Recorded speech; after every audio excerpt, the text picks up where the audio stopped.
Hello, I want to make another video about Bill Nye because it keeps coming up, especially among atheists.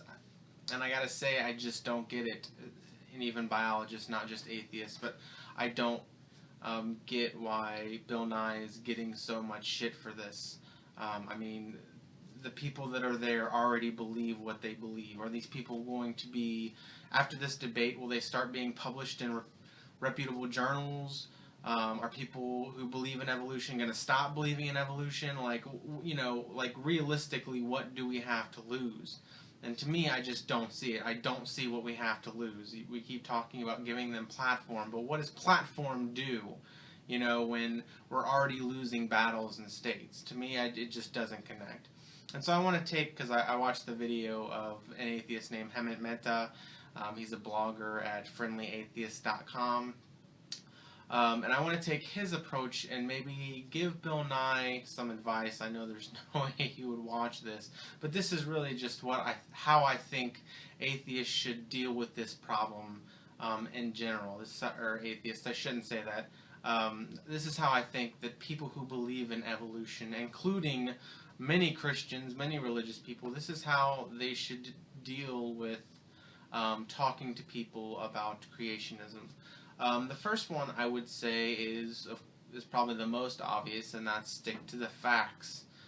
Just take it point by point. Explain to them why the things that they understand about evolution are incorrect. You'll probably get some response out of that. Don't stray from the argument. Don't start talking about other things. Address it point by point. Take it slow and make sure they understand the material thoroughly.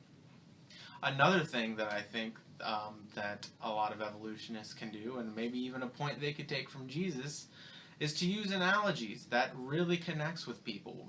There's a lot of scientific material out there that's hard to comprehend, and analogies are a good way to connect scientific ideas with commonplace things.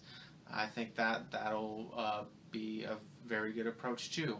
If you can get them to admit that in this instance they would completely agree with the information and then completely draw the line to evolution, it's going to be a lot harder for them to ignore it. The other thing is to point out explicitly the contradictions that keep coming up. Every time that he has a contradiction, point it out to the crowd. You might not get the whole crowd. The whole crowd isn't going to see it. But there are honest people out there. There are honest people who, I said this in my last video, but I'm going to say it again. There are honest people out there who just want to know what the information is, and that's who we're going for. I don't see what we have to lose here, honestly. I think this is a good thing. I wish more people would do it. At least we're talking about it. At least you got a bunch of creationists in the same room to talk about this topic. Are they going to research it on their own? Probably not. So anytime that you can get a forum to accurately explain what evolution is, I don't see how that's a bad thing. That's a good thing.